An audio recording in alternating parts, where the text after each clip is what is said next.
Hello, hello.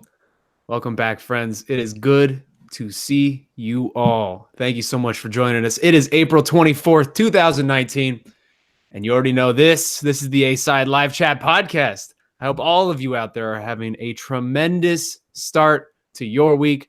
We appreciate you all so much for joining us today.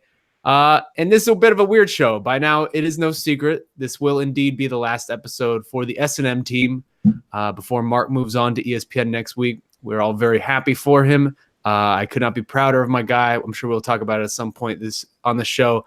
The A-Side will indeed continue. I will also talk about that more at the end of today's show.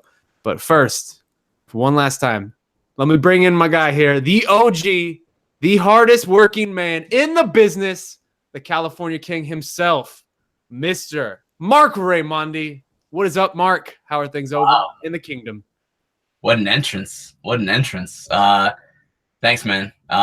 Yeah, this is a weird one today, but I don't want to focus too much on that stuff because people are not really here for us to talk about us. They're here to talk for us to talk about mixed martial arts and all of the goings on in that universe. So I want to keep it to that for the most part. But things are going well, Shaun. It's been a little bit of a weird week. Very bittersweet. Feeling a little emotional these days, but here we are, one last time as a duo. Maybe not the last time, but for now. What is it that Ariel said when he left last year? It's not goodbye. It's just farewell for now. Something along those lines. I'm paraphrasing. I have no idea what he said. You really butchered that, I think. I think I completely destroyed it. What I'm saying is it's never fully a goodbye because I'll see you soon. Maybe not in a show format, but we'll be hanging next month in Vegas, right? Yes, sir. And I like that you went back to the sauna for one last trip. I had to go back to the sauna. Yeah, I mean it's part of A-Side lore. I feel like we didn't do the show for a very long time, but for the time that we did do it, I feel like we developed like a lot of hardcore fans, a lot of very loyal A-Side watchers, and that really.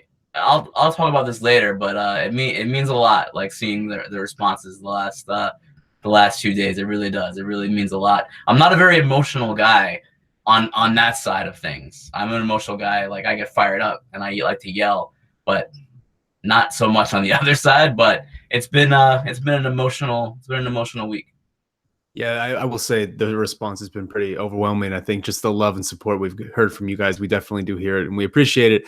And like you said, we will talk about probably that more later on the show, but let's try to get into some MMA first. And we are just days removed from the immortal Alistair Overeem keeping his title hopes alive in Russia. And now this week we have a little bit of a doubleheader on Saturday with UFC Fort Lauderdale and Bellator 220, latter of which Rory McDonald, John Fitch return to the welterweight Grand Prix. That's something good. Plus the potential return of Tony Ferguson and a whole lot more. But as we always say, this is your guys' show. So we will talk about whatever it is you want us to talk about. You can ask us a question on the MMA Fighting page below. Any question that gets 3 recommendations, those will turn green and get priority. Or you can ask us a question on Twitter using the hashtags TheA-Side or Chat Rappers. And also one last thing before we get started. This has now been 2 weeks in a row where I'm telling you different things, but I have to tell you a different thing entirely now. 2 weeks ago, I told you about a new MMA Fighting podcast channel that we were starting, where it was going to be the MMA Hour, Euro Bash with Pizzi Carroll, this great show, the A-Side, and the MMA Beat all in one. And then I told you last week that wasn't happening. Now I'm going to flip it up again because it is happening. That's the final decision. There will be no more changes. It is indeed happening starting April 28th. We're joining forces with the other 3 shows in this for a podcast network that will be called MMA Fighting. So that will be available April 28th. You subscribe to that on Apple Podcasts. You will get all of, or wherever else, Spotify, Stitcher, SoundCloud. I know we're still not on Spotify anymore, and we were trying to fix that. But April 28th, MMA Fighting podcast feed. You will get all of our great shows. And that's the final word. Even if it changes, I'm not going to do another read on it because that's the final word. That's what we're going with. April 28th. So look out for that. In the meantime, replay of this show is going to be up immediately on all the various places. And let's get to it, Marc. I think we have some questions today. We have quite a few questions today to answer. Yeah, you want to start us off from I feel like so Mr. Jay DeLuca, when he asks very good questions, his questions are excellent.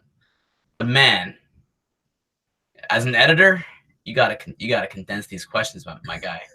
You gotta break these down. Like you could ask these questions in a much tighter package than what's happening here. It's we're trying to make for some good show, some good TV, some good radio here, and it's very hard to do that when it's literally like an article. Like I've written smaller articles for MMAfighting.com, I think, than what Luke's writing here. Not to kill you, man. Like you have great questions, but let's let me condense this question. It's about John Fitch. Yes, please. Yes, please. Okay, so the question is about John Fitch. John Fitch was he's obviously fighting Rory McDonald at Bellator 220. He's challenging for the Bellator welterweight title. That's also a Bellator World Welterweight Grand Prix first round matchup. Very good card on Saturday from San Jose. Fitch was on the MMA Hour. He was on Ariel Helwani's MMA show, and he was talking a lot about, as we know, he's very active in fighters' rights with the MMA FA, trying to get the Ali Act passed for mixed martial arts, extended to mixed martial arts. Hold on. This is you condensing a question? This is already longer than his question. What's going on? Yeah, but my delivery is more entertaining than no, I'm just kidding. So basically the questions are there's a few questions here, but basically the questions are he's saying that basically what Jay DeLuca is saying is that John Fitch is making some statements that are not proven, and he's saying things like once a fighter leaves the UFC, I'm trying to condense what I'm trying to figure out what he's like asking here. We might as well have just read it at this point. You know, I know I probably should have just read it. You know what? I quit. This is my last show. Forget it. I'm done after this, Shaun. I'm done after this, Al-Shatti. I'm quitting. Okay, so Jay DeLuca is, by the way, thanks Jay DeLuca for really starting off this show on such a great notice. Sorry, I'm already swearing. 2 back-to-back questions with 500 words each. Yeah. Would you both agree that this is accurate or intentionally misleading by John Fitch, effectively saying that once a fighter leaves the UFC, they can never be truly paid as much or what he or she should have made while under the UFC umbrella? That's more or less the question it seems like that he is getting to. So Mark, would you agree with the assessment from this Jay DeLuca here that once a fighter leaves the UFC, they cannot get paid what they should be getting paid? I think that and I didn't listen to both of the Fitch interviews, but I think in many ways Fitch does have a lot of good points about fighters' rights and about the UFC and about the marketplace, that whole deal. And I think it's correct that if you leave the UFC, you can, I mean, the ceiling for what you can make in the UFC is higher than anywhere else in the world. I don't think there's no dispute about that, because if you get in the UFC and you're a top star, you make the pay-per-view points and you're making millions per fight, which is very hard to come by. I don't know if that's true anymore though. Maybe not anymore with this new format with ESPN Plus, but that is the way it has been over the years, where the ceiling is always higher in the UFC if you become that level. Now, not everyone is going to achieve that level. I mean, that's just the way it goes. There's no way around that. I mean, honestly, 97% of people aren't going to achieve. Sure. I mean, but more than that, more of that percentage does get to be a UFC champion and does get to at least make pay-per-view points. They may not be making McGregor money or Ronda Rousey money, but they are making more than they could in other places, I would say. So in some ways, what John Fitch is saying is true, but also there are some things that I don't agree with as far as John Fitch. I'm of the belief that I feel like that there is more of a necessity for a union than there is the extension of the Ali Act. And I love what the Ali Act says and what it does. And in an ideal world, that would be great. But if we're being honest, it really is going unenforced in boxing. It's really going unenforced. I mean, there are some ways where it is being enforced, but there are also ways that it's not. And what's to say that if it gets passed, which by the way, I don't think it will in our current administration in the United States, what's to say that the UFC wouldn't just continue doing pretty much what they're already doing with a little bit of tweaks here and there under the Ali Act? With, again, it's not getting passed anyway, so it's kind of a moot point. Yeah, I agree with everything you're saying there. I mean, I agree that the union is a better, it seems to be a more feasible, not only a more feasible, but also just a more effective tool to sort of get what the UFC and the UFC fight, not the UFC in particular, but just UFC fighters want out of this. But I will say, in regards to what John Fitch is saying, I would push back a little bit because, like you said, you can make the 7-figure paydays in the UFC if you're a big star. But really, how many people are there in the UFC who are making those paydays? I would say you could probably count them on one hand, right? Sure. And so on a roster of 800 fighters, that is such an infinitely small number. If you're a top 10 fighter, if you're maybe the number 7 middleweight in the world, and then you go off to Bellator and they're willing to pay you, a 6-figure purse, guaranteed money every time you're fighting, I think that's probably as good as you were going to get in the UFC, considering all the limitations and the restrictions that are in the UFC. You also get sponsorship elsewhere, etc. I don't know. I push back a little bit on John Fitch saying that in a different promotion outside of the UFC, you can't get paid as much as you should have while under the UFC umbrella. I think that's true only for a very small percentage of fighters. I think there are a number of fighters, more than there's just a handful making 6 figures per fight, but making over 500K, making over more than $500,000, that is a very small amount. And we saw that at UFC 236, where there were 2 interim title fights, and not one fighter on that card was making above 500K for their show money. So that was interesting too. And again, I think John Fitch, his heart is in the right place, and I think that he means well as far as fighters' rights goes, and I'm all about that. I'm all about fighters getting paid what they deserve. But John Fitch is also someone who was pushing the Pizzagate conspiracy. So I don't agree with everything that this man says. I do agree with some things, but there are some things that are very off the wall. So you kind of have to see, what's happening here. Was John Fitch pushing the Pizzagate? He was pushing the Pizzagate conspiracy. Yes. Oh my God. All right, let's move on. Thanks, Jay DeLuca. Your next question is also an article. This one's even longer. I see that you're trying out for MMA fighting now that we have openings. Maybe submit me your resume instead of writing them on the live chat. But I'm going to condense this into like 3 sentences. Hi, Marc and Shaheen. Luke Thomas has interesting views on PEDs. What is your take on Luke Thomas's views? Do you think he deserves as much credit as he has been receiving from MMA fans on this? Has your own personal discussions with him been constructive? I shouldn't have even read that much. What are your take on Luke Thomas's views on PEDs, Marc? I mean, I don't know why we're being asked to defend Luke Thomas. Well, not even being asked to defend Luke Thomas, but like we're on a show where people are asking us for our opinions and facts, and now we're being asked to give our opinion on someone else in the media's opinion, which is very, derivative, if not worse. I've never talked to. I don't really talk to Luke. When I see Luke, we're not talking about PEDs. We're talking about our lives and what's going on. Like, we're friends. We're not talking about PED use in MMA all that often.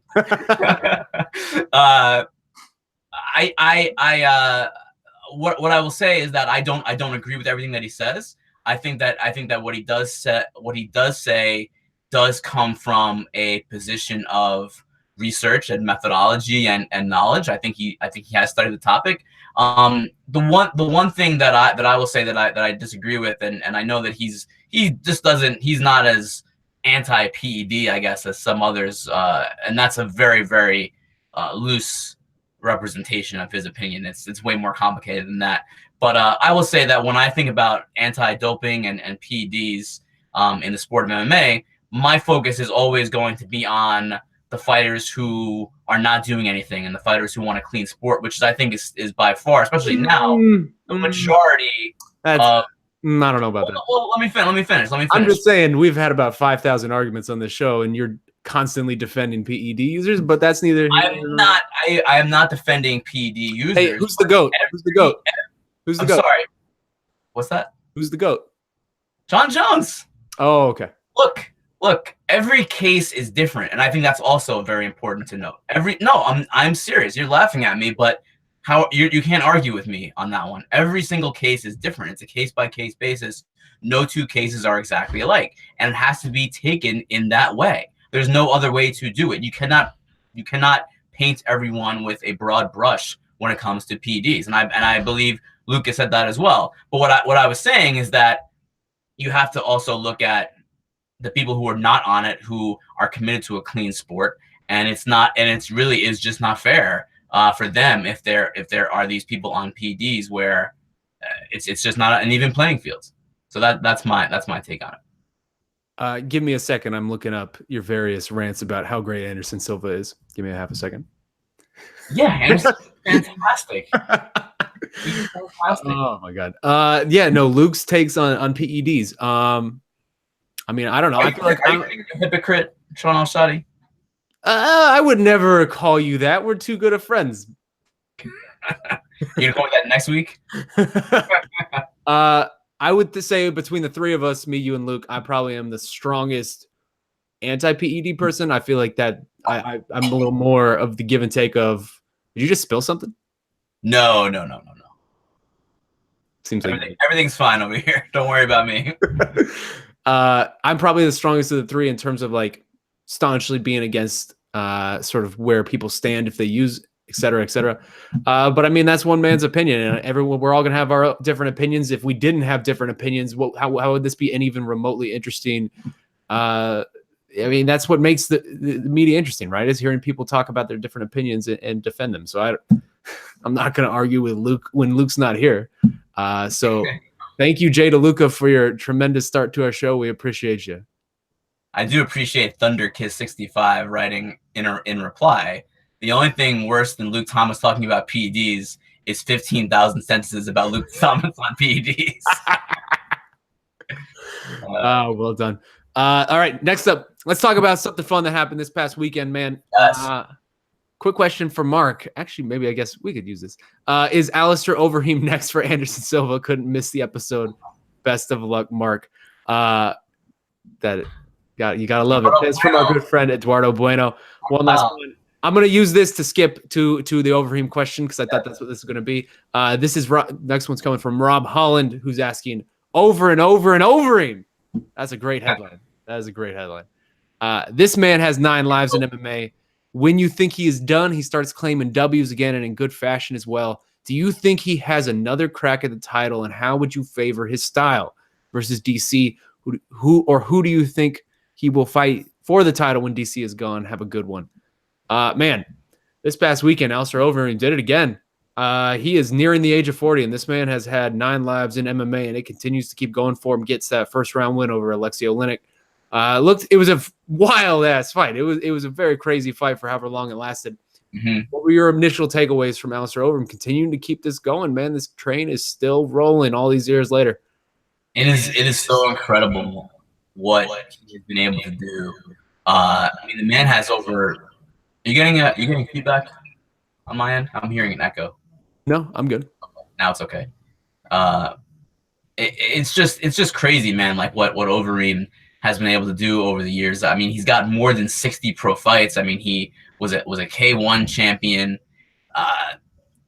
When he was about to fight Stipe Miocic for the title, people were talking about, well, if he wins the UFC heavyweight title, will he be considered the greatest heavyweight of all time?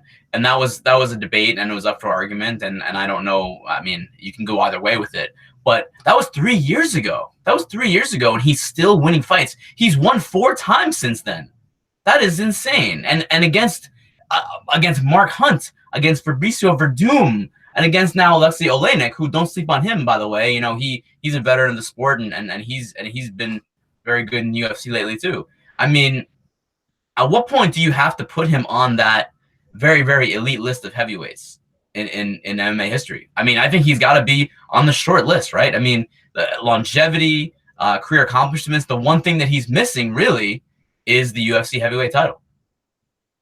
And I will say the one thing that's been most impressive to me about his recent run is how damn realistic he is about all of this, right? Because exactly everything you just said is true, where this is the one thing left for him, and this is the one title accomplishment that he hasn't gotten. But yet when you ask him about it, he is so absurdly realistic about it, whereas I'm not even going to talk about needing or wanting or deserving this title until I get 3. He's said for the last 8 months, I need 3 wins and then I'm going to talk about it. And he still won't. You ask him today after the Alexei Oleinik win, and he'll still I need one more, and then I'll start talking about it. Man gets it, man. The man gets it, and it is really remarkable to see his evolution and just how he continues to change his game up and evolve alongside the sport. I mean, when he spoke to Luke Thomas on the MMA Hour a couple weeks ago, he talked about why switching gyms so much. Like, has helped him throughout his career. Like, you don't see guys switch gyms nearly as much as Alistair Overeem has done throughout his career. It's kind of taboo in a way still, even to some degree. Like when TJ Dillashaw left Team Alpha Male, that type of thing. These things can become bigger deals than they should be. But Alistair Overeem is continually, anytime he gets into a rut, he goes to a different place and he meets different coaches. He works with different training partners and he evolves and changes just a little bit of his game. He tweaks a little bit and it works for him, man. It really works for him. And the way that he has always been able to introspectively sort of self-reflect and analyze what should I do to make this next step, even if it maybe, 9 out of 10 people wouldn't do that. That's been always most impressive to me. 100%. And I feel like Overeem has changed over the years, where maybe 6, 7, 8 years ago he was kind of a surly guy, and he was kind of known for that, like with the media. And he's evolved completely, and then now he's amicable and he's loquacious with the media, and it's cool to see that evolution. And I mean, he's been everywhere as far as camps go. He's been to a number of camps, but he also has kept a lot of the same coaches with him from the Netherlands that he's worked with for a long time. So it's been like a nice mix. So he's had that consistency with that core group of people that he's always worked with, and now he's added other people like an Elliot Marshall in Colorado and so on, and a Greg Jackson in Albuquerque. Like, I mean, it has been very very interesting to see his life as kind of an MMA nomad, where he's not really been affiliated with any one camp. And where would you put him on that all-time heavyweight list? He's got to be near the top, right? Oh, I think he's easily a top 5 all-time heavyweight. Oh yeah, easily top 5. Easily. I would have to sit and think about it whether he falls into the top 3. My immediate reaction when you say the top 3 would be some combination of Fedor, Daniel Cormier. Man. I mean, I guess Overeem, would you put Overeem ahead of Verdum? Well, I mean, maybe. I mean, he's up 2-1 in the series on him. He is. Yeah, I mean, that's a toss up in my eyes. Question for you, because we were just talking about PEDs. Do you dock Overeem at all for his past positive tests? And also, do you dock Verdum, because Verdum is sitting out 2 years? Yeah, maybe a little bit. I mean, I would still say either Daniel or Fedor are the greatest heavyweight, probably. Then you could also Stipe's in that conversation, but he has to be. He has to be. But yeah, I would dock Overeem a little bit, but I still think he falls probably in that 3, 4, 5 range of greatest heavyweights of all time, even if he doesn't get this UFC title. Just because we've talked about this sort of with other guys, right? Where it's this longevity. To me, longevity is the most incredible accomplishment you can have in MMA. If you're able to do this over 2 decades and continue to do it at a high level, evolve alongside the game, keep up with these young kids, that to me is more impressive than anything. Who do you think he gets next? Because there aren't any real clear opponents for him, because he's fought almost everyone. Is it like someone like Derek Lewis? I mean, who would you want to see him fight next? That was the question I was going to ask you, because if you look at where he's at right now, today he is sitting at number 6 on the rankings, and the rankings don't mean anything, but at least it's a good, helpful judge to look at. The heavyweight title is a bit of a mess right now, right? Because we don't know if we're going to get Daniel versus Brock Lesnar or Daniel versus Stipe. And so all of those guys are kind of just sitting out there. We don't know what's going to happen. Francis Ngannou versus JDS seems to be next. In my eyes, that should be a number 1 contender fight. Winner of that fight should get the fight, regardless of what is going on with Stipe at this point, just because Stipe hasn't done anything. He's been sitting out. But Overeem versus Stipe? Yeah, that's what I was about to say. Does Overeem versus Stipe make sense? Because otherwise, you're just looking at Curtis Blades, who is Overeem's training partner, and he just lost to him not that long ago. And then Derek Lewis, and those are the only people ranked ahead of him. So to me, Overeem Stipe would be kind of fun, and that would make a lot of sense. And that first fight was pretty wild. Both men almost won it. Yeah, Overeem could have won that fight. He really could have won that fight. I don't know if that's what Stipe would want to do, because I think that if he doesn't get this shot coming up against Cormier, he may just wait it out again. Maybe I don't know. It seems like he's got a one-track mind that he wants that Cormier rematch, and I don't know. Maybe it is him later this year. Maybe it's Brock Lesnar. I have no idea. I just Stipe's been out for so long. It's so frustrating at this point to. Yeah, it's been out for so long, but you're anti Lesnar, so I'm sure that you probably don't completely disagree. Sure, I said a bunch that I thought Francis Ngannou deserved it. You go out and knock Cain Velasquez out in 20 seconds or whatever he did. Like, that's the most impressive victory anybody has. Yeah, for sure. All right. Let's keep it moving. Let's circle back to Matt the Donk, who we skipped over to get to this Overeem question.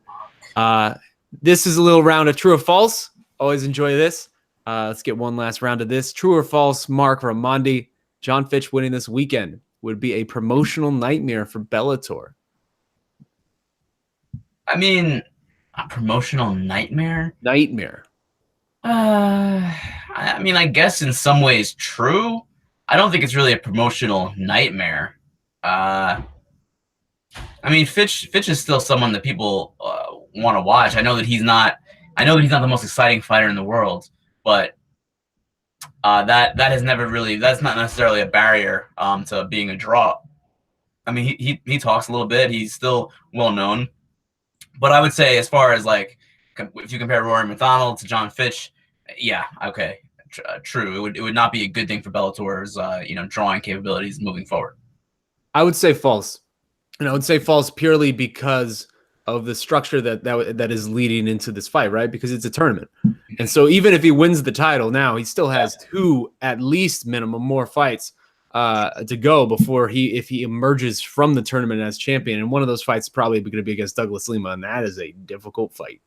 And I guess, I mean, that would really make things interesting in that tournament if John Fitch were to take the belt off Rory McDonald and then go in to face Neiman Gracie and then have to fight Douglas Lima or MVP or someone else in the finals. It would make things interesting for the tournament, sure. Yeah, and then you set up various rematches down the road against Rory. Like, then you have a little more possibilities and room to play if you're Bellator. So I don't know. I say false to that one. All right. Alistair Overeem fights for a UFC title again before he retires. True or false? You know what? I'm going to say true. Same. I am. Yeah. He just has a feeling about him, man. I don't know. I think it's going to take some careful matchmaking because I think there's still a couple difficult fights for him in that division. But, man, I think he's got a chance. He looked good. He looked really good. He looked great, yeah. Heavyweight. You see what Brandon Gibson tweeted, coach from Jackson's, that Overeem's knees are the hardest strike that he has ever felt in coaching, which that says a lot because he has coming from Brandon Gibson. Yeah, he's coached a lot of high-level fighters, a lot of high-level athletes in the sport. It's crazy, man, that even at this point, Alistair Overeem's reaching the age of 40, and there is still no heavyweights like him with that clinch game. He has such a devastatingly effective clinch game that it's crazy that no one has really caught up to that. Those knees are just heavy. Like, they're just so heavy. They're not sharp. They're not fast necessarily, but they are heavy. It's like getting hit with, like, a freaking light pole. Like, it's just, God, I can't imagine how awful that must be. It looks like it would pop your head off like a cork. Like, it's just... It would kill me on impact. It would kill like 100% to the body. Like, it would probably just like completely just break me in half. That's what we should have arranged for your final show. Is just one knee to the body from the Alistair Overeem. I would be dead. I couldn't even move on and go to ESPN. I would literally be dead. I'm not even joking. I was gonna say something, but I'll save it. Wow. True or false? Assuming John Jones stays at light heavyweight, he will win his next 4+ fights in a row. So 4+, meaning into 2020, basically. Oof. I mean, that's a hard one, man. I 4 fights in a row. I mean, I have no idea who he's gonna fight 2 fights from now. Is it a hard one though? Is it a hard one? Like, project down the line, right? You got Thiago Santos. Yeah. And then you got some level of a Dominic Reyes or a Johnny Walker or Luke Rockhold. Like, say those are the 4 fights. Are you choosing anybody but John to win those fights? No, I mean I'm not. So you're saying like Thiago Santos, Johnny Walker, Luke Rockhold, and then Dominic Reyes, someone like that. I mean, in that case, I would say true. I would say true. Yeah, I mean, I think that Jones would obviously be the favorite by a good deal in all of those fights. Oh man, I'm telling Johnny Walker next time I see him that you turned on him. I mean, I'm not turning on him. I'm just being realistic. I keep it real on this show. Whoever replaces me in this chair, not this actual chair because this is, sauna. But they better keep it real. True or false? Now is the right time to make Conor versus Nate 3. I would say false. I agree. I would say false. I mean, I don't know what the right time is. Honestly, I think the right time is really any time at this point because you just never know that. You don't even know if McGregor will fight again. You don't know if either of these guys will fight again. Yeah. So I would say this is not the right time to do it, but at this point, you probably just got to do it, right? You just have to make it happen because you can't lose that. You cannot lose that trilogy. It has to happen at some point. I know that for a long time it was kind of in the UFC's back pocket and they can go back to it whenever, but I hate to say it, but it feels like the window is closing a little bit. It's not almost closed, but I feel like it is in the process of closing. And I don't know how long those guys are going to want to fight. I don't know if Nate Diaz is going to want to fight that much more after the next couple of years. Like it's got to get done at some point. I would say false. This isn't the right time, but I mean, it may be the only time because ideally the right time, right, would be each guy wins one. And then it kind of leads into like, oh yeah, remember these guys? They were really fun when they were in our lives. Let's do this again.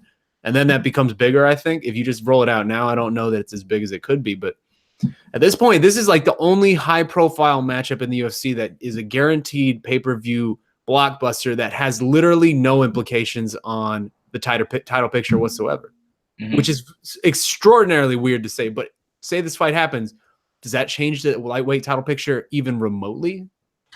I don't think so. No, not really. Although I guess it would make Nate Diaz a more credible. If Nate Diaz were to win, it would make him a more credible title contender than he would be right now. Sure, but he would still be behind Dustin and probably Tony Ferguson. He would be, but that doesn't mean the UFC still wouldn't go ahead with him in that fight. Sure, true. Whereas right now, as things stand, they probably wouldn't do it. But the whole thing with the UFC and Nate is that there's no level of trust. That's an understatement. That is right? an understatement. And there's no level of trust that I don't know if the UFC would want to even put him in that position because I don't know, they may feel like, is this guy, and everyone knows that Nate is going to show up to the fight, right? But I think that he's also a guy that's going to use his leverage, whereas some other fighters don't do that as much. Nate is going to use every last ounce of leverage that he's got, and the UFC does not like playing those games. As he should. 100%. Last one from Matt the Donk. True or false, this weekend's Bellator card is significantly better than the UFC card? No, I don't think it's significantly better. No. I wouldn't even say that it's better. I think they're both pretty solid. I like the Bellator card a lot. The UFC card is not the card that the UFC wanted. They wanted a bigger card in this spot.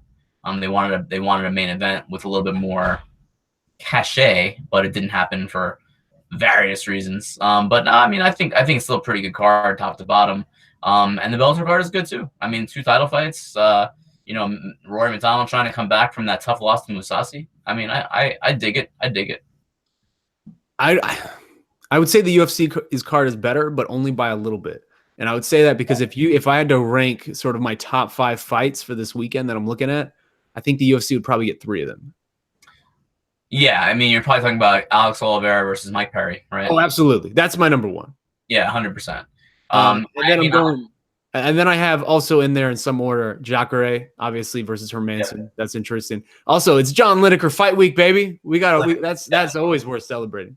Yeah, I mean, also, one thing under the radar right now on this card to me is Ian Cutelaba against Glover Teixeira, because I really feel like Cutelaba has a chance to be a big star in the UFC, and he doesn't get a lot of attention because he's he's from Moldova, right? He's from Moldova. He doesn't really speak good English, although I know that he's trying to learn.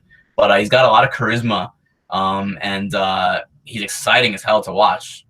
And he's got a good look. I mean, he's built like a brick S house. I mean, yeah, there's a lot to like. But if he can beat Teixeira, that's a really big deal. We could be talking about Cutelaba in that conversation with like the Dominic Reyeses of the world, guys coming, the Johnny Walkers of the world, if he beats Teixeira. In fact, I would even say if he beats Teixeira, he would be above those guys in my mind, because Teixeira is no joke. That guy is a stalwart in that light heavyweight division. He's a tough out. Absolutely, even at this point in his career. Yeah. I mean, at this moment, I would pick Teixeira to win that fight, because I mean, who has really beaten Teixeira except for the very, very, very best guys in the world? Corey Anderson, beat him recently in a close fight, but he's lost to like Gustafsson, Jones, Rumble. I mean, come on, that guy is a beast still. Yeah, and to round out my top five fights that I'm looking for this weekend, I'd say the other two would be Rory Fitch and then Ben Henderson versus Adam Piccolotti. I will still ride or die with Ben Henderson. Yeah. So, but they're both good cards, man. They're both really good cards. It's going to be, I mean, not really good, but they're both very watchable, entertaining cards. So 100%. And Lehman McFarland in the co-main event against Veda Arteaga, I mean, I think will be really fun. And I'm waiting for, when does Lehman McFarland become a star? Like when does she kind of cross over and kind of get into that conversation as one of Bellator's big stars? Because they've positioned her as such, and I think they've done a great job pushing her. But it seems like the fans have not 100% caught on yet, and the time is now. I mean, I think that she's a great ambassador for Bellator. She's charismatic. I mean, I can't say enough. She's an exciting fighter. So it seems like she should have already been like a Bellator regular main event player, but it has not quite happened yet. I think for her, it's going to come down to having like a signature fight. Yeah. Like I thought Letourneau was gonna be that. I thought once she beat Valerie Letourneau, who we have seen in wars with like Joanna Jędrzejczyk, and McFarland went out and finished Letourneau. She finished. She beat her up. I mean, that was a vicious finish. I thought that was the thing that was gonna make her a bigger star. I think maybe the division is a little bit shallow, and there's not a lot of compelling other opponents for her right now. That's the thing, is I feel like for her, it's going to take like a signature rival or like a signature fight of, I thought it would be Letourneau too, but I think we also maybe overestimated how well known Letourneau really is. Maybe. But yeah, I think it's going to take one of the, like a real foil for her, like a real rival for her to like break through to some level of the mainstream. Possibly. All right, let's keep it moving. Next one's coming from Philosophical Perspective, who says, final show for Marc. Hey boys, I hope I read something totally wrong. Final show for Marc, question mark. Please explain, and what does that do to my Wednesdays? You two are such a great tag team. Well, all things come to an end. He really reached all 7 stages of grief, like very quickly through the course of those, like, multiple sentences. Acceptance at the end. Yeah, we will talk about, as I said, we'll talk about the future of this show later on. It will continue to keep going. But a question: do you insiders know why Firas Zahabi went on his rant against John Fitch in the Robin Black interview for DAZN? I might add. I thought that was a weird bit of. This is me, not this guy, but I thought that was a weird bit of a weird way to hype a fight that you're broadcasting. Is like, hey, one of the people in the main event popped for steroids. Let's release a 2-minute video about that. It's a strange way to promote your own fight, but. I like transparency. Yeah. But Philosophical Perspective says, I saw Shaun wrote about this, but I am interested in your takes. It is so unlike Firas. He really went after Fitch. I agree it is unusual to see a welterweight fighter over 40 competing at the highest level, especially after 17 years as a pro. Fitch made his UFC debut in 2005 and has been facing top-level competition ever since starting. He has made a rare positive turn since his bad stretch a few years ago, but another fighter, Diego S., has also found a positive turn lately. So does Firas know things that we do not, or did he just go a little crazy? If it is only accusations and speculations, it seems unprofessional from such a high-level coach to go that hard, and also very, very unlike a respected high-class act like Firas. What is your take? So this was an interesting one, man. On a lot of different fronts. I thought John Fitch handled it excellently on the MMA Hour. I mean, he really went into why he used PEDs, testosterone to be specific. A couple years ago in that fight against Usman Harris for the WSOF title, he was very transparent about it, very honest about it. I think he actually kind of like made some people come around to see his side by being that honest, and that maybe is a path that more fighters should take. We've seen guys like Chael do that, but also I have to note that this isn't an isolated thing, right? I feel like Firas Zahabi and the people at TriStar, George St. Pierre, all these guys, they're very mild-mannered and they're very nice, but they do not take one. They take one thing very, very seriously, and that is PEDs. We've seen George say this before, make these kind of accusations about people, and Firas as well now. I think this is maybe the one thing that they really, really feel so strongly about, that they're willing to sort of break their societal norms with being otherwise mild-mannered, very nice people. 100%, and I wonder if those feelings that Firas has go all the way back to when GSP fought Fitch a long time ago, many years ago. I wonder if that's what they suspected back then too, and then it came out that he was on it for that one fight against Paul Harris in WSOF. I think what you said was right on about Fitch and about being honest about it, and that is a breath of fresh air, because we get mostly denials, and sometimes the denials are completely correct and accurate, and they're being honest. But it is refreshing to see a fighter own up to it, explain why they did it, apologize, the same way. I mean, in a similar way that TJ Dillashaw did, although he hasn't completely kind of explained himself yet, and maybe he will. He has 2 years to figure that out. But like you said with Chael Sonnen, like no one even cares.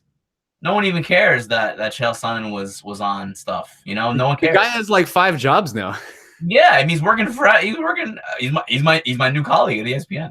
Yeah, I mean, no one cares, and I think the thing about Chael is that he's always been honest. Like he never said otherwise, you know, about PETs. So he's been consistent. So you have to give him that. But it was to get back to the question, it was a little bit surprising to see Firas take it to that level, because he's not usually that guy, right? He's not controversial. I mean, he's a very not a lot of ups and downs. He's a very kind of straightforward, straight shooter. But I mean that like you said, that's kind of how they feel at TriStar. They're very adamant against PEDs. Yeah, I honestly can't think of, at least off the top of my head, another instance of him even really firing shots at anybody. Not really. I mean, not at that level. I can't remember anything where he really like went against an opponent of one of his fighters like that. No, I really can't recall. Yeah, and one last thing on this before we move on. You had said, you know, we were talking about John Fitch, and you said TJ Dillashaw somewhat took the same route.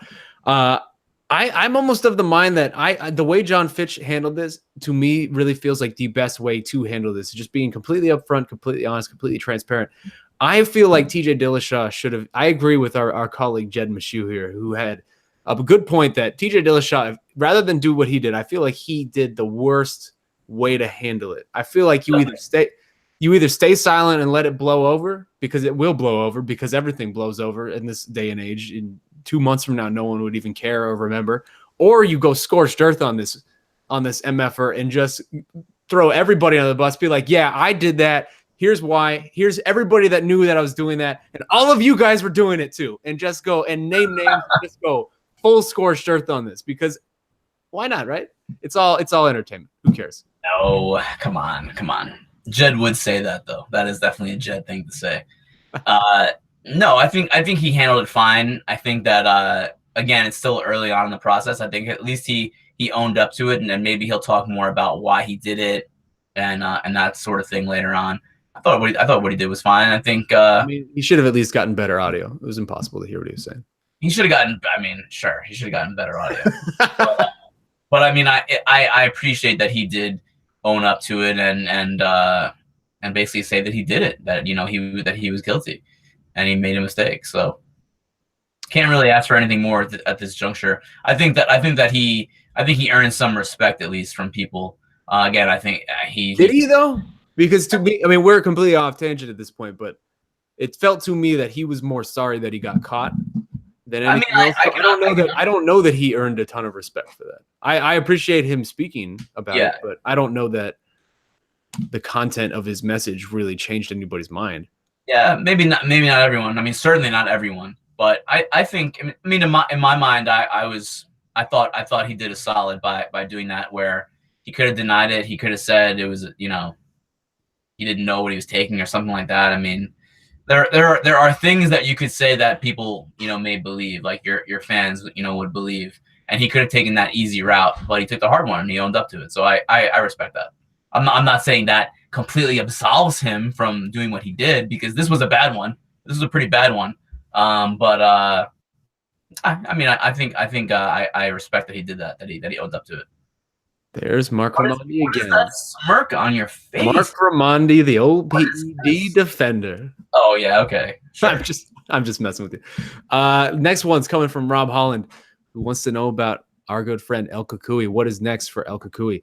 Let's say that we see him fight late this summer. He writes, who will Tony Ferguson face if the Diamond fights the Eagle? My money is on Justin Gaethje, a fight even the MMA gods pray to themselves to make, and it is the best way to go when it may take until the end of 2019 when we see the lightweight division title defended.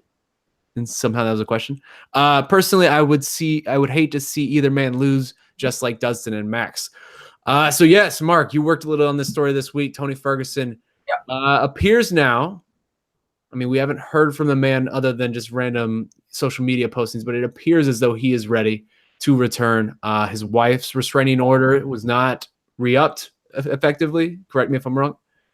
She dropped the case. So the story basically was that she requested a restraining order, a temporary restraining order against Tony.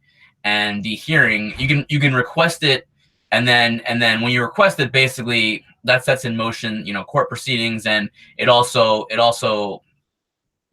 when you're provisionally suspended by USADA, kind of. It's like you are suspended pending this investigation and hearing. So he had to keep away from her and their 2-year-old son until the hearing, and the hearing was set for April 5th, and it didn't happen. She dropped the case. There's no more hearing. There's no more case. It's done for now. There's no restraining order. He is free to see his child. He is free to see her whenever he wants. So that's great news. I mean, that's really great news, and I hope. And she was upfront. I mean, Christina Ferguson was upfront when this came out in her statement to the media that she was not doing this because Tony Ferguson was a bad guy, a bad husband, a bad father. She was doing this because she thought that he needed to seek some help, some, I guess, psychological help.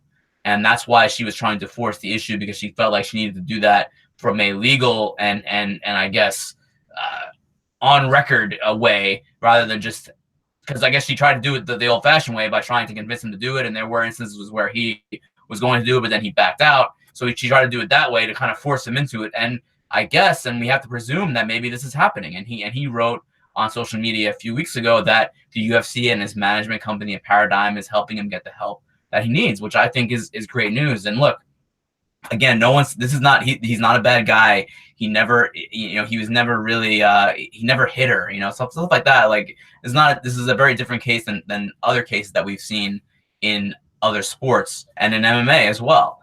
It was something where he was, I guess, going through a tough time, and hopefully he's getting help and he's on the other side of it. And there's nothing more than we'd like to see. I think I can speak for you too, Shaun, is to see a healthy, rejuvenated Tony Ferguson who's in a good place back in the octagon. I think that's what everyone wants. And I really hope this is the start of good news. And I hope it's the start of El Cucuy being back in the cage in 2019. Absolutely. Absolutely. I could not echo everything that you said more. I think I know that I am on record at being basically the biggest El Cucuy mark in the MMA media. I think he's still the best lightweight in the world. And it would be nice to have him back. He would come back in a situation that would be very disadvantageous. Obviously, he's no longer next in line. I think even I can admit that. Dustin Poirier definitely jumped him with what we saw last month, or I guess a couple weeks ago.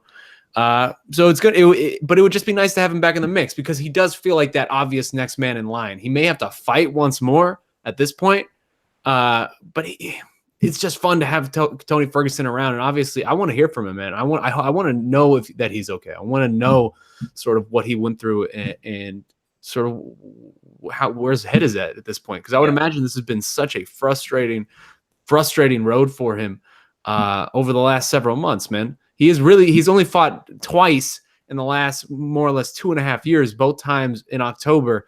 And it's basically once a year for the past 2 years. Like he's nearing the age of 40, right? He's 35. He's taken a lot of damage in his career. I just don't want us to miss this window where we could have had Tony Ferguson against a Khabib Nurmagomedov or a Dustin Poirier and just had some of these legendary fights play out. So I love the Justin Gaethje fight, man. I love the Justin Gaethje fight. Yeah, if Tony Ferguson comes back, he probably needs to fight one more time just because of the backlog in the division right now. Ridiculous. I love the Justin Gaethje fight. That is madness. That is utter madness. Both of those men are psychos in the best possible way. And that pretty much seems like that would be a #1 contender fight. Oh, yeah. It would have to be. I mean, for whatever that's worth these days in the UFC. A couple more things about Tony. Some of those things that she had claimed in the court filing were very disturbing and very concerning. And again, we hope that is, I don't know if that's something that you can, I don't know if that kind of thing, I don't know what it is. You know, I'm not a doctor. I don't know anything about this stuff, but I hope that whatever it is a solvable problem for him moving forward, and he can kind of get back and not just get back in the cage, live a great life, you know, and you know, not enjoy his family and his son and everything. That's really the most important thing. Not getting into a cage and fighting someone. I'm sure that's also very important to him, but the most important thing is that he lives a full life and has a great time with his family. Most important thing. And also one last thing on this, she wrote in the court filing that he took a turn for the worse as far as his mental health goes when he got hurt in April 2018, when he was supposed to fight Khabib Nurmagomedov for the title on that card at UFC 223. That's really when it really got bad for him. And I just want to say to that, it's like, you know, when you see fans crap on fighters on social media and you see like all the venom and the hate and the bile, I mean, it keep in mind stuff like this. Like these are people. These are people who have families, well done, real lives outside the cage, who are going through some shit. And especially with something like that, like you think he wanted that? That's like the worst thing that could have happened to him. And had people were laughing at him and people were, you know, crapping on him for that. And this happens in MMA on a regular basis where someone's kind of in the barrel, you know, for that week or so. Keep in mind, these are real people who have real life problems, who have families, and they're going through some stuff. So try to keep that in mind before you hit that send button on Twitter where you're crapping on someone. Well said. Well said. I think that's falling on deaf ears to the people who are going to hit that send button, but well said anyway. Let's move on. ESTD wants us to do a shoey, Shaun. He didn't say us. Read the question. Oh. Please, Marc, please do a shoey before you leave. Yes. Let's do it. I don't think I'll be doing that. If you notice, I'm wearing the shirt that I was wearing in the infamous shoey video. It only felt fitting. Marc, I'm waiting your shoey. I'm probably not going to do a shoey. I'm probably not going to do it. There needs to be... Look. Just going to disappoint us one last time. That was a fun video. I will cherish that one quite a bit. But dare I say the greatest single piece of content that our award-winning video producer Casey Layden has ever made. It was really damn good. The music it was beautiful. But no shoey. But again, like everything else, I will say no shoey right now. But sometime in the future, you never know. You never know. Let's keep that on the back burner. Maybe sometime later on.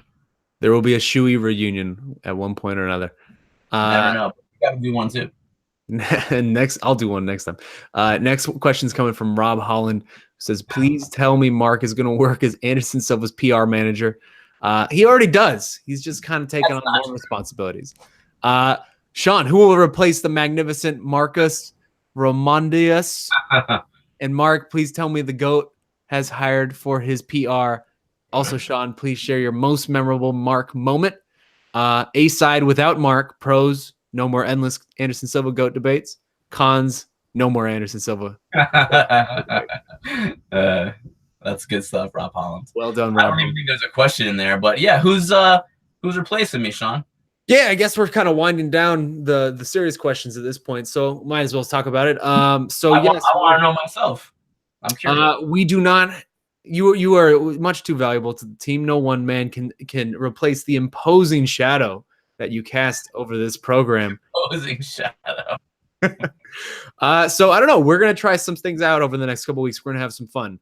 We have a very big team here at MMA Fighting. I don't know exactly how many staffers we have, but I think it's somewhere around 15 to 18.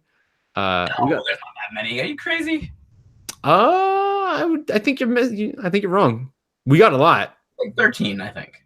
Right? We have 13, but we're also about to make a few hires.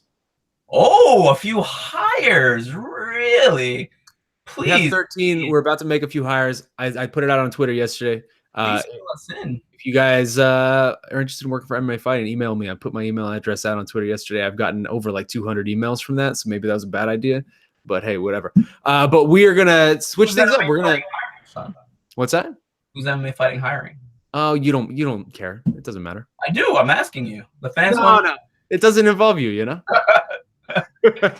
I have a question for you. I know I'm putting you on the spot here. What was the absolute worst email that you got from someone asking for a job? Like, what was just like a horrendous email? Oh, I would never do that. These people are. No, I'm not saying name a name. I would just say that there were private. At least 50% of the emails I got were very low effort. Two sentences just be like, hey, here's me. You've never heard of me. Hire me. And a billion spelling errors throughout it. And it's just like, all right, you're probably not in consideration for this job, sir. Do you want to be an effing MMA writer? Come on, step your games up. But yes, replacement. So what we're probably going to do for the next few weeks, probably next month or two, I would imagine. We got a great team, so we're just going to kind of give people shots. We're going to try a few different people out, see if anything clicks. Chuck Mindenhall, Jed Michoud, A.K. Lee, Jose Youngs, maybe some new faces as well. We're kind of shuttle some people in, shuttle some people out. Danny Segura, who knows who could show up. It'll be fun. We'll try out different mixes and see, give everyone some airtime and see what works. How about E. Casey Leiden? Oh my God, the internet is not ready for his hot takes. They're too hot for the internet. They are scalding. You guys don't realize this, but our award-winning cameraman E. Casey Leiden has the most scorching hot takes in the history of this sport. Me and you both have probably gotten in so many different arguments with that guy about just stuff that he will fight to the death about. We would all get third-degree burns from Casey's hot takes. But yeah, man, hey, if this is also your guys' show, so if there's people you want to see more often on the show, if there's somebody that you like, if there's somebody you want me to go and get, Brian Boom Kelleher is out there making a lot of noise, try to get on the show, etc. Let me know, and I will do my best to appease you guys. We're gonna try to have some fun and mix things up, and yeah, it'll be fun.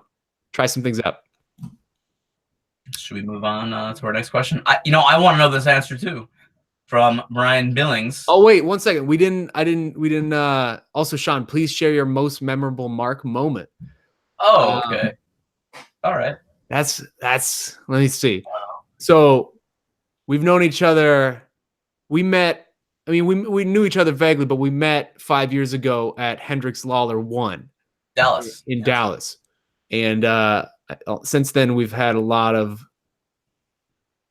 time on the road. So I don't think my most memorable Marc moment I can say in a public sphere. You only ever had wholesome times on the road, Shaun. I think my top 10 Marc moments I probably can't say in a public sphere. So come on, stop. Your boy's a bit of a wild man, is all I'm saying. Let's see. Most memorable Marc moment. I mean, it's gotta be the shoey, dude. It's gotta be the shoey. Me and you, because that was our first event where we really that was the first event post Ariel leaving. That was before there was an A-side, by the way. Yeah, that was before the A-side, before all that. That was the International Fight Week right after Ariel left, and all of us were kind of getting thrust into positions where we were way out of our comfort zone, doing things that I think neither me nor you ever really thought we would be doing for MMA fighting. And that was the bet was your idea. It was in the middle of the weigh-in stream, our first live weigh-in stream. I will never forget watching that fight alongside you on press row and watching your excitement and giddiness over Ngannou Derek Lewis slowly melt away over 5 increasingly perplexing minutes as I am sitting next to you, joyously giggling and trying not to curse myself, trying not to jinx myself, but knowing from the first like 90 seconds onward, like, oh Jesus, I have this in the bag. These dudes are not going to do anything. This is going to be fantastic. And the whole arena booing, everyone around us being like, what is going on? And me being the one person in this entire arena of 25,000 people who is just enjoying the hell out of himself. By the way, we never sit like near each other at events. Like when we have credentials on press row, we're never sitting next to each other. It's really weird. That was the one time we were actually sitting next to each other on press row. That's a great point. That's genuinely the only time we've ever had seats right next to each other. Yeah. Watching your bemusement turn slowly into horror as this happens real time in front of you like a car crash was maybe one of the greatest moments of my professional life. Because when we made this bet, the whole time I was on team, I want to do a shoey. Like I was into the idea if I lost, I'll do the shoey. You were so anti-shoey. You were so dug in so deep that you did not want to do this. It was magical. It was magical. Nasty. Can we move on? Also, I still have the shoe that happened, and it still vaguely smells like beer. You should put the shoe like up on your thing, like on your behind me. Yeah, up on your shelf. That's an MMA lore right there. Well, if you were staying on the show, that would have been a good idea, but you're leaving, so we got to wipe away any memory of Marc Raimondi. You know, you have to have something to remember me by on there. Want to put up like can you get your boy to draw a photo, a portrait of me? Oh, you want to stylize the artwork of Marc Raimondi? You can just put my face right over Jose Aldo's. Oh, that would be great. Mid shoeys, beer spilling all over you. It's good. Christ. All right, next one. Go for it. Brian Billings is asking about the Al-Shattis versus the Marriott. Shaun, what's the latest on your wife's battle against Marriott? From your story, it sounded like you minimally deserved a refund. Any chance you got some money back? Maybe a free employee room couch for your next stay? For those who are not updated on this story, at UFC 236, Shaun arrived in Atlanta without a room at the hotel, and they did nothing for him. And the poor guy had to sleep in the employee break room that night before going to, I believe, open workouts the next day. And Marriott has not done anything for you since then, right? I had to pay to sleep in that employee break room. You paid for that night? What? No, I've been a little busy over this past week. It has been a little bit of a chaotic week. So I have not had a chance to follow up yet. My wife has not had a chance either. But it is on the radar. And you know what's funny is actually over the weekend, Marriott sent me, you know how these businesses will send out the survey after the fact of like, hey, how was your stay? Right. Marriott send me one of those. And it's just like, wow. All right, guys, you want to hear about my stay? Let me tell you a little bit about my stay. And I think I probably wrote an 800-word piece about my stay and sent it to them. And then it was very convenient. You got J.D. Luca to write your thing for you. There you go. And it was very convenient that we have reached out to this general manager that I talked to once, and then she ducked me for the rest of my stay. And within 30 minutes of me sending in that survey, lo and behold, who hit me up? Yep, that general manager. How about that? Oh my God. What is that? My dog just like almost broke something trying to eat a fly. That was wild. But yeah, no progress yet on the Marriott front. I have not gotten back to that. I will as soon as things slow down over here. It's been a little bit of a crazy week. It's a ridiculous story. All right, next one coming from ThunderKiss65. This is just mean. Favorite Marc moments, go. And his is Marc and his 400-pound sumo fighter, in quotes, girlfriend in Japan. Your girlfriend is very nice. I have met her several times. Her name is G, and she is not 400 pounds. What? And that is not very nice. But she is a sumo fighter, and she would probably mess all of you up. I don't know if she's I think she's a purple belt, maybe. Yes. She's like a fearsome purple belt. Like I have seen her tie Marc Raimondi in knots in front of me just to do it a little bit. So I wouldn't. If you're gonna take shots at him, that's one thing. But if you're gonna take shots at his girlfriend, I would rue the day. I would be scared for you. You do not want to do that. True story. True story. I have no favorite Marc moments, personally. What is your favorite Marc Raimondi moment on this show? Me? Yeah. I don't have a favorite moment of my own. That's not how this works. I think I don't know if I have a specific one, but I would say the rants against the fans are always my favorite. When you get a little fired up, when you get a little fire in your belly, and you get somebody calling you clickbait or something, that's when you unleash the true Marundi.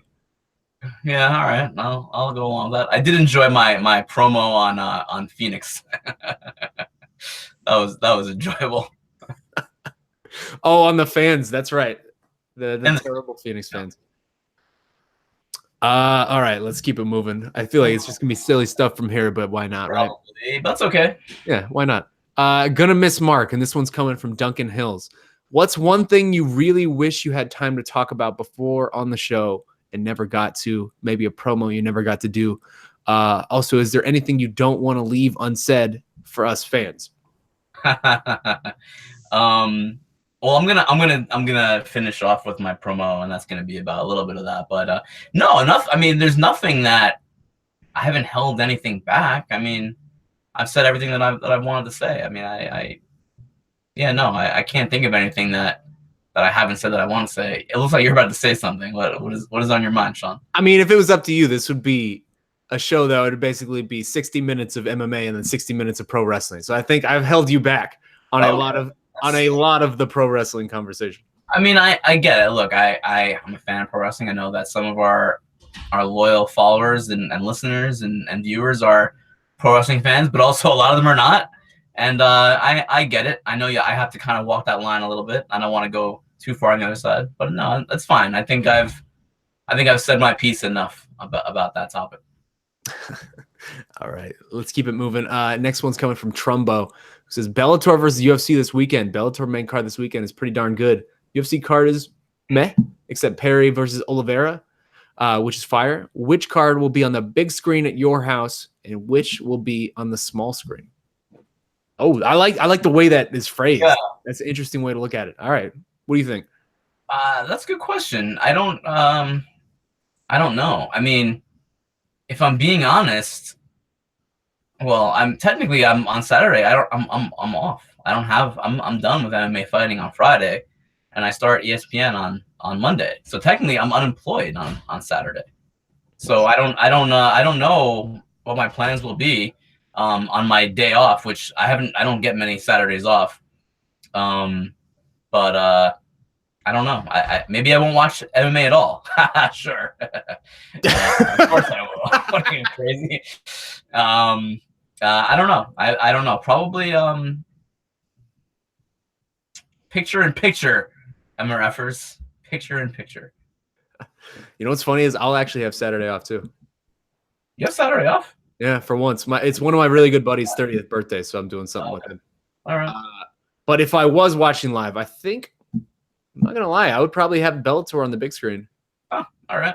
At least main cards. I would switch that at the moment Mike Perry versus Oliveira comes up. I'm switching. Yeah. I'm switching these screens, but I like the Bellator card, man. I think switching is the right answer, for sure. You get to pick and choose which fights. Yeah. All right. Let's I guess move over onto Twitter. Yes, let's do that. There's not a whole lot. Actually, there is quite a bit. Okay, there is a whole lot. Sorry. All right, let's go. I got one right now. Yeah. Oh, okay. This is great. This is coming from Leo/Lando, who says, Marc, congratulations on the new gig. Always have been a big fan of your work, and I'm happy to see it pay off for you. Shaun question: Can you rank from biggest to least? Can you rank from biggest to least despicable snake? TJ Dillashaw, Kevin Durant, and Anaconda, and Marc Raimondi. Long live the A side. And for some reason, he put asterisks in your name. That was cute because he doesn't want me to vanity search for my own name, even though I'm tagged in the question. Is that what that is? That makes sense, I guess. Yeah, that's what people do. Like if you want to tweet about someone and you don't want them to search for their name and see your tweet, you put like a little asterisk. I've seen that. I've never in my life done that, but I've seen people do that. Have you ever vanity searched for your own name on Twitter? No, I don't think so. No. I don't think I have either. Like, obviously, I look at my mentions, but like, yeah, typing Shaun Al-Shatti and seeing what somebody's talking about, that seems weird. I don't need to see that.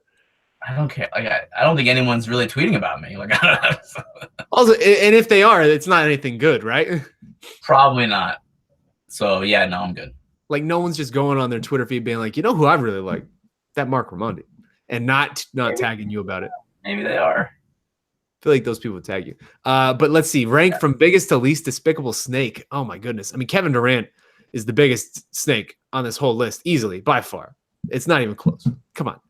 I could go on a 10-minute Kevin Durant rant if I want, but I'm not going to. But like, just you're gonna lose 3-1 when you're down 3-1 in a series, and then join the best team in the history of basketball. Hey, great job, congrats! I really think you really earned those Finals MVPs. Good job. Those rings really mean a lot, man. And I will take all of this back if Kevin Durant signs with the Suns. Please sign with the Suns. Save us. Oh my God. An Anaconda is second. Then You're really doing this. Then I would put TJ Dillashaw. And then Mr. Marc Raimondi, last. He is he is not a despicable snake whatsoever. He is a very fine, upstanding young gentleman, a gentleman and a scholar. I don't know about young, but sure. That's true. That's true. You're older than me. I'm significantly older than you. I don't know about significantly. Let's not get too crazy. How old are you? I turned 30 in a couple months. Whoa, big 3-0. What are we doing? Because of you, I'm gonna be on the road for my 30th birthday.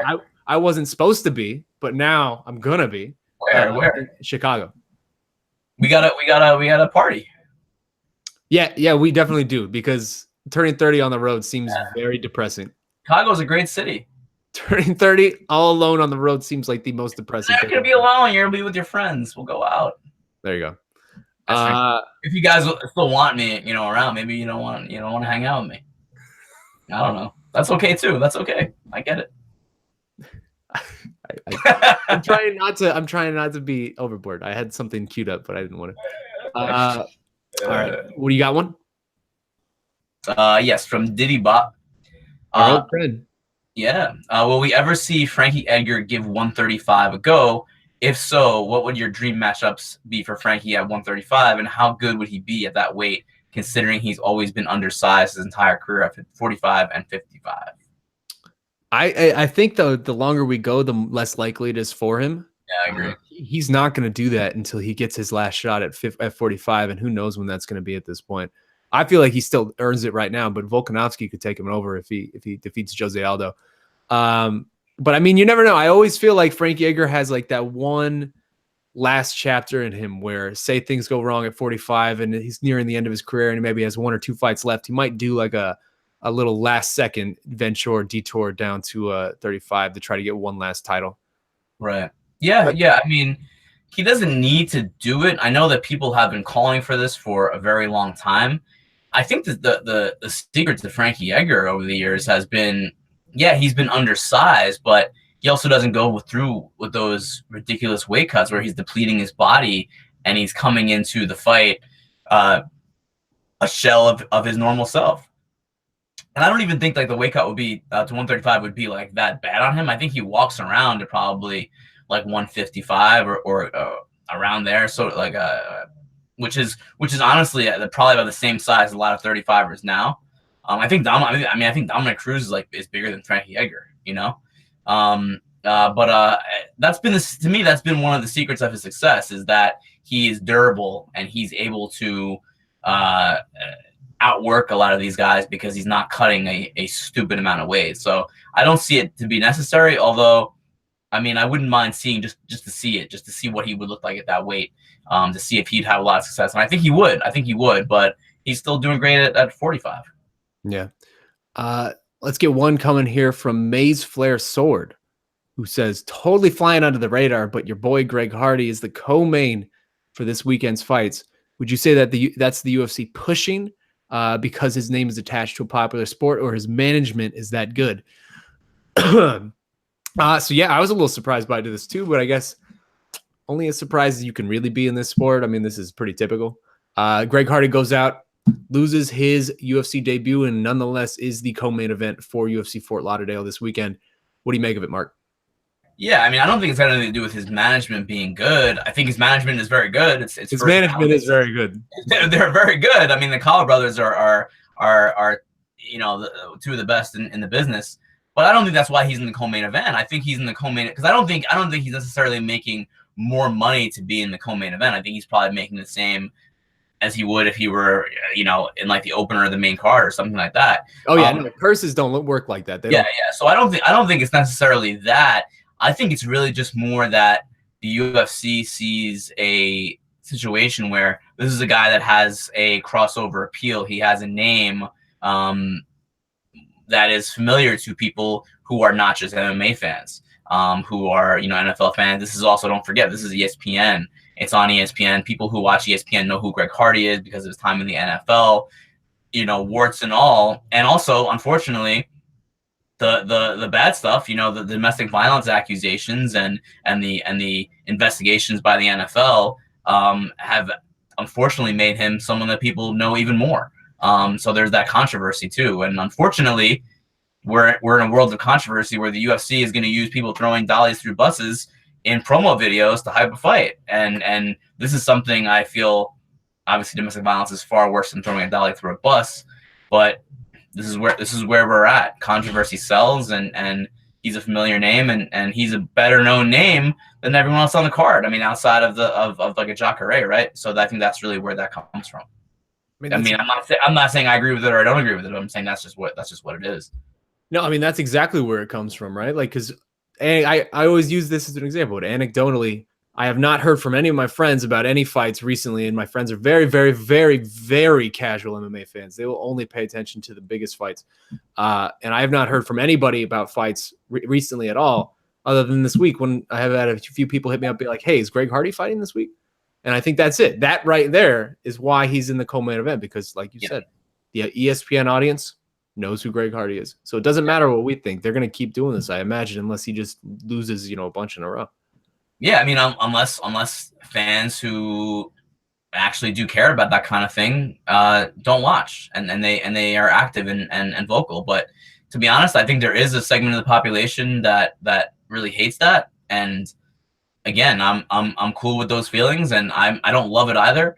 But I think most MMA fans really are just fine with it, you know, for better or for worse. Yeah. All right. Next one's coming from Harry A. All right. It's Harry like hair. That's good. All right. Will the winner of the main event in Florida be the backup fighter for Adesanya versus Whitaker? That's an interesting question. Which fight would you have as a which fighter would you have as a backup?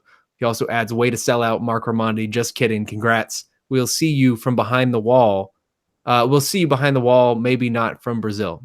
I don't get that part. No idea what that means. I don't understand the end there, but which fight should be the backup fighter for Adesanya versus Whitaker? Should it be this one? That's a tough one, man. I don't know. I mean, it really is it a tough one? Is it a tough one? Because it comes down probably between this or Yoel Romero versus Paulo Costa if that gets done. Well, I mean, the thing is like he's asking. I don't know if they'll do a backup fighter as much as they may do like a backup fight, like another middleweight fight on that card. You know what I mean? I think where he's coming from is like, if say Robert Whitaker falls out again, who would Izzy fight at that point? Yeah. Vice versa, or who vice versa? Yeah, I mean, I think it's either Jacare or Hermanson or Costa Romero, I guess. I mean, who else would it be? It's one of those four guys. But then you're in a situation, you know, if Yoel Romero wins, he hasn't made weight in his last two fights. You know, do you really risk him, you know, putting him in that position? I don't know. To me, this is simple. It's Jacare if Jacare wins, because he's been screwed around so much with this title shot. He's earned it 4 different times, and he deserves it at this point. If Hermanson wins, though, and then if Paulo Costa wins, to me, a win over Yoel Romero is the most impressive thing you can get in this division. He's the number one contender. So to me, it would depend on the outcomes. Yeah, no, I agree. I definitely, I'm with you on that one. it would be nice for Jacare to get that shot before he hangs it up. Also, I don't know if we could towel you down enough for Paulo Costa versus Yoel Romero if that gets going. And apparently it might. Apparently it might happen. Yeah. And I will be. I don't know where it'll be, but I will be there. I am. What you got next? We talked a little bit about this, but from Harry A as well is Alex Cowboy versus Mike Perry flying under the radar this weekend. It has fight of the night written all over it. Will Perry be able to handle Oliver on the ground? Who you got? Congrats on the new gig, Marc Raimondi. That's me. That is you. So, I mean, I actually think this fight is flying under the radar a little bit, right? It's Wednesday, and we haven't heard a single thing from Mike Perry yet, which is surprising. Yeah. Our own Guilherme Cruz talked to Alex Oliveira. Our own Mike Chiappetta is talking to Mike Perry probably actually within the next hour or so. So we'll have some stuff from MMA Fighting on that, or on MMA Fighting from that. But to me, this is flying under the radar. This to me is the best fight of the weekend, just from a pure entertainment standpoint. I am looking forward to it. Oh yeah. That's gonna be fantastic because those guys are unpredictable. I mean, you just have no idea what will happen when they get in the cage. It should be a complete war. It'll be nuts. It's probably the fight that I'm most looking forward to, just as far as like in cage fights go. What? Sorry, I'm looking at other questions and one of these just made me laugh. You got anything? Not really. I'll go then. I got one from Cult Shaw, who says, "Hi guys, if you both would fight each other in an octagon, how do you think the fight would go? TKO, what? Submission, and most important, who would win? Marc and Shaheen, you are the real deal. All caps. Everything else is hashtag the A side." And then he put a picture of proper 12 with the proper crossed out, and he wrote bullshit no. So I'm not really sure. Where is this? I'm not sure where that was going and what the punchline was there, but we appreciate the compliment certainly. Where are you even seeing this? Really? I don't know. It's on the A side feed. Who's who asked the question? Cult Shaw? I wonder if I blocked him. Who knows? So a fight between us. The fight would end with us hugging in the center of the octagon and agreeing that this is silly. Why are we doing this? Let's go get a drink. Also, we're not in the same weight class. That's ridiculous. I mean, you could balloon up to like middleweight. Oh, that got you. I could technically. I'm on my way. Have you ever approached the middleweight limit? No, not even close. I've never approached the welterweight limit. What's like you at your peak? You're like out of control. Peak out of control are two different things. Like peak as in like you just let yourself get way too much. You got to walk this back. Well, I would say that in terms of like being overweight, yeah, like 157. 157 is probably like the worst, but I weigh more than that now. But I'm not. I mean, I'm a little overweight, but I also have a lot more muscle than I did when I was 157 a few years ago. So I'm actually lifting and stuff now. So I'm more than that now. But I'm not just a disgusting mess like I was like maybe, I don't know, 6-7 years ago. You're a big old beefcake now.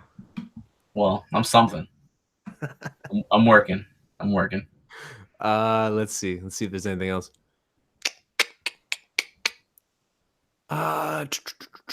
Oh, this is an interesting one. This is coming from Secret Beast, who says, should the Hall of Fame have a KO, sub, and fight of the night selection or section? P.S. Thanks for the weekly positive broadcasts. Enough negativity in the world. Love seeing Shaun Al-Shatti's smiling face every Wednesday. Thank you so much. You will continue to see that, and I appreciate you. So this is an interesting one. The Hall of Fame already does have really a fight of the night section. That's the fight hall wing of the hall. But KO or sub, is that an interesting idea? I don't really know what that means. Like, how would that work exactly? I would guess that they would choose one KO or one submission every year and throw that into that wing. Although, I mean, Wow. they already kind of do that, right? Because even We have fights. yeah, even a few years ago or last year, I don't remember which one it was. They inducted a fight that ended in a knockout. I can't remember. I think it was Mark Coleman. He's Maurice Smith, right? Maurice Smith and Mark Coleman. There you go, the head kick. So I think they kind of do that to some degree, but having like this particular ones might be interesting. It might overcrowd the Hall of Fame very quickly, but also it's kind of a BS Hall of Fame. Yeah, yeah. I would like to see them actually like build like a real tangible Hall of Fame. Like they have all the space now in Vegas. It would be cool to have them actually have like a real Hall of Fame, like like the Baseball Hall of Fame in Cooperstown, New York. That's true. Right now, it is very much a sort of amorphous thing. It doesn't actually exist. You can't go visit. It doesn't exist like digitally, like, but not.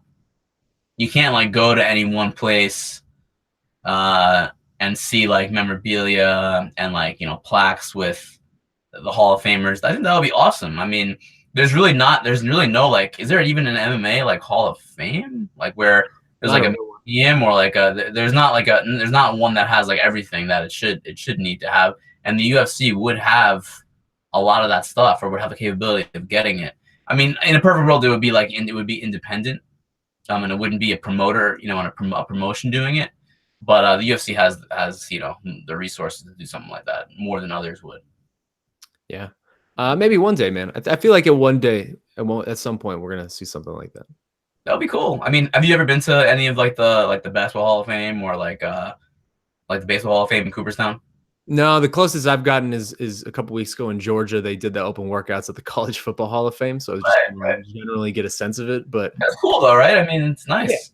Yeah, I love that kind of stuff. I'm a sports junkie, so like I could spend the entire day probably in the NFL Hall of Fame or the Basketball Hall of Fame or something. I've been to the Baseball Hall of Fame several times in Cooperstown, and I love it. I mean, it's awesome. The history is so cool. Yeah. Let's see. Probably got one or two more. I'm seeing this one's coming from Strike MX, who says, "Congrats on the new gig, Marc. Gonna miss you on the A side. Question: do you like Rory or Fitch in Bellator this weekend? Good luck." Who you picking? I'm picking Rory. I'm picking McDonald to win. I think I agree with you. Yeah, I think he just has. I mean, he's a little bit more his whole game is well rounded. I'm not sure if Fitch will be able to control him on the ground for 5 rounds. So I'll take McDonald. McDonald's got good good grappling, good defensive wrestling, obviously a good striker. I would say though, if John Fitch is able to pull off the upset, that would put his sort of post-prime, this chapter of his career in a pretty interesting place, probably alongside guys like a Michael Bisping, where extremely successful post-prime. That would be a great run for him if he's able to take out a guy like Rory McDonald, become champion in World Series of Fighting, PFL, and now Bellator as well in his post-UFC career. Yeah, a lot on the line for him. Absolutely, it's a good story. Let's see. Last one. Chewy Sanchez, the only question that needs to be answered on today's The A Side is, will the pro wrestling angle still be brought into the live chat from here on out? Congrats, Raimondi. Will it? If it is, it's not going to be by me. So it will be up to the whims of the guests. We're going to see pro wrestling next month in Vegas. Yeah. and that's all I got. All right. Well, on that note, I think let's do the promo and then we will get out of here. Yeah. I want to give you the floor, Marc. Go for it. Wow. Yeah. I have nothing prepared, which is consistent with previous weeks of promos. I have nothing written out or anything like that. I just want to say thanks. I just want to say thanks to everyone who watched this show. Again, I said earlier on, it hasn't been a show that's been going on for a long time. It's only been, we just started last July. So how many months is that? 9 months. It's like a 9-month-old show. My math could be wrong there.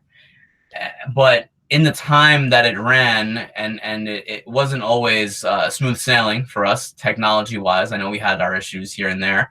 But it's been really, really cool to see, especially over the last few days, how many people really kind of made the A side a part of their Wednesday and a part of their weekly schedule. And that really, really touched me a lot, because when you're in the middle of stuff, when you're kind of going through the grind that we go through every week, you know, when there's, you know, fights every weekend and there's a show on Wednesday and there's like the MMA hour on Monday, and days off and hours off are few and far between, you don't always see that, you know, that response. And then when something comes to an end, it's a lot more apparent.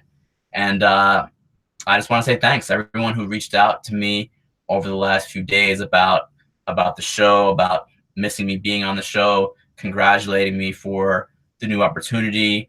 Thank you so much. You know, it really means everything to me. Fans, you know, peers, our fellow journalists, that really means everything. People that I've worked with over the years in the past at previous stops. I mean, that really touches my heart. It really does. And I'm not an emotional guy. One thing stood out, and again, they all stood out to me. But I got a comment on Facebook from a woman who many years ago, she played high school soccer, and I covered high school soccer for the first job I ever got in journalism at the Queens Times-Ledger newspapers. This was in like 2008. I was like 23 years old, and I was covering high school sports. And she was a high school soccer star, getting a college scholarship the following year, and her dad was diagnosed with brain cancer.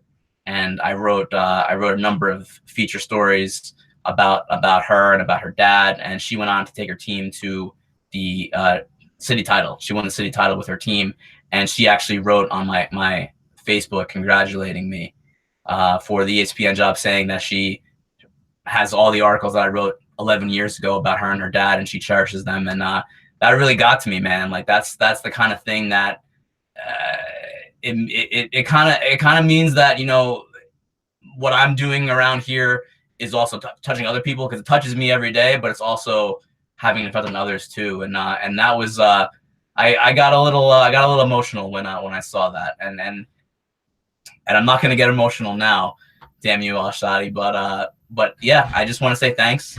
And it's not over. I mean, I'm still gonna be in the space, and I'm still gonna be friends with everyone at MMA Fighting. I'm gonna miss the team so much. You know, the team in MMA Fighting is just it's been my family for damn it, Shaun, damn it, I didn't do anything. it's all your fault. I mean, you guys have been my family for 5 years. I've lived, ate, slept, breathed MMAfighting.com for 5 years of my life, and I feel like I've developed a personal relationship with every single person on the site. You know, from Brian Tucker, our editor, you know, to you and everyone. I mean, Esther and Casey are two of my closest friends in the entire world.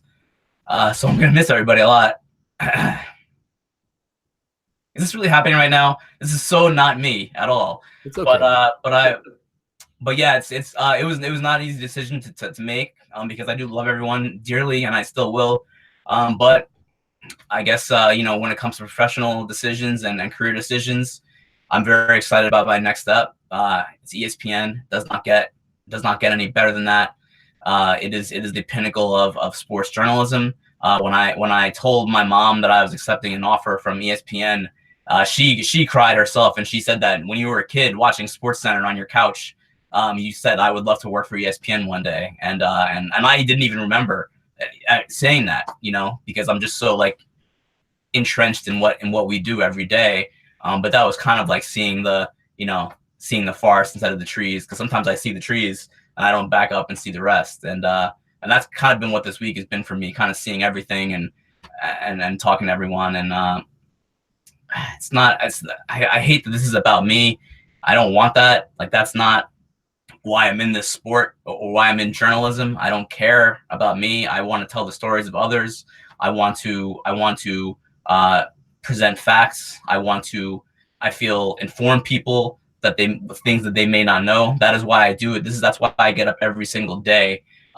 It's not to have the accolades. It's not to get, the ESPN gig. It's really just to do. I'm in love with the work, and you know that, Shaun, and that's all I want to do. And I'll be very, very happy and comfortable, when this stops being about all this stuff and the emotions in me and starts being about the work again, because that's where I'm at. That's my comfort zone, the work. And that's really it. Thank you guys so much, everyone, the fans, everyone in MMA Fighting, Vox Media for continuing to make MMA a priority. It's cool. I heard from Kevin Laughlin yesterday, our old GM at SB Nation, and he's a guy that for a long time made MMA a priority at SB Nation, and I think it's done great. It's thanks to everyone, Vox, SB Nation, MMA Fighting. Oh, you for being,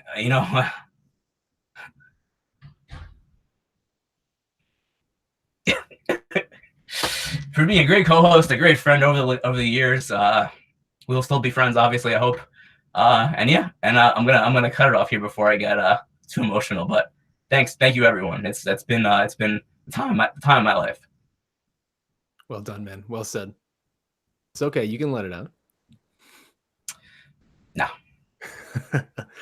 I will take the camera away from you while you recollect yourself. I just add a little thing in my contact here, so I just wanted to, I'm good. It's dusty in those saunas. I get it. It is, and it's hot. I mean, I'm sweating. I also do not have anything prepared. I don't know, man. I think 9 months ago when Ariel left, obviously the whole website, but was faced with an immense challenge of trying to replace basically, one of the most talented people in our industry, and someone who really the website was based around, someone that you more or less was the host of the shows, and everything kind of stopped and started with, and maybe not stopped there, but everything started with him and then trickled down. And we sort of were put in a position where we had to figure it out on the fly. And I cannot say how proud I am of the job that you and I did and the whole team, but you in particular, man. I mentioned it on Twitter, and I even said it a little bit earlier on the show, but when we first met 5 years ago, we were both in more or less the same space within the industry. We were both very much trying to come up. We were trying to make our name. And actually, I think your first job in MMA was because of a job that I turned down at Fox Sports. So it's crazy how this stuff works. You ended up getting that spot, and then we ended up being on the road all this time. And you eventually joined MMA Fighting, and ever since then, we have been a rocket ship that took off. And I when we were faced with having to replace Ariel and figure out how we're going to do this moving forward, watching your leadership through very tough times, your determination, how hard you just wanted to work, how hard you made everyone else work. You set an example, I think, that everyone else wanted to follow. It was fucking inspiring, and I don't mean to swear, but it really was, man. I do not have words to say how proud I am of having seen where you started and where you are now. It is really incredible, man. It is all deserved. You were a maniac. You walk around with a backpack in your regular life when we're just going to lunch, because what if news breaks and you need to write it up? You're a psychopath when it comes to that, and so much respect to you, man. I cannot wait to watch what you do at ESPN. I know you're going to crush it. I am so excited for you, man. This is so well deserved. And I don't know. I think I am proud of sort of how much we had to step out of our comfort zones to figure out this show. And I don't know that we even ever figured out this show. To me, this show still is probably a work in progress, and it will continue to be so. But good job, man. Good job, man. I don't know that I probably should have prepared something, but I'm proud of you, buddy. No, it's all good. And thank you so much for everything that you just said. That really means so much. It really does. I'm going to try to avoid getting emotional again, but I do want to say also one more thing.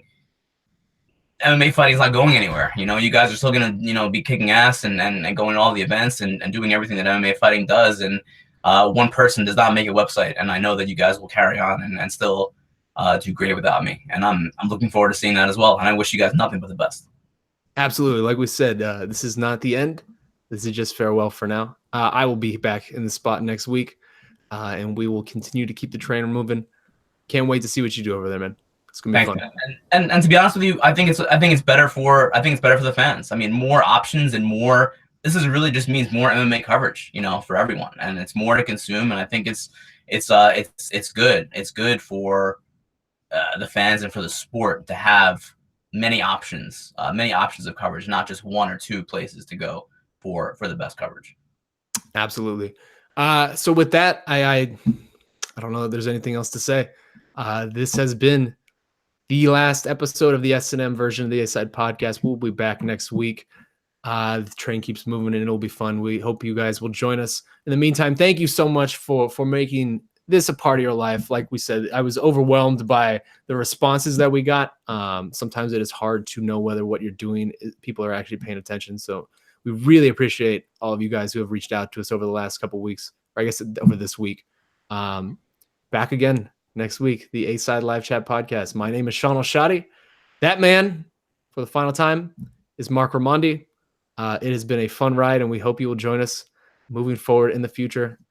Next week, enjoy the fights. Enjoy the rest of your weekend. We appreciate you guys. We love you guys. Replay the show going up on all the places. This has been the A-Side Live Chat Podcast. Thank you. I'm going to finally end this now. A-Side. A-Side.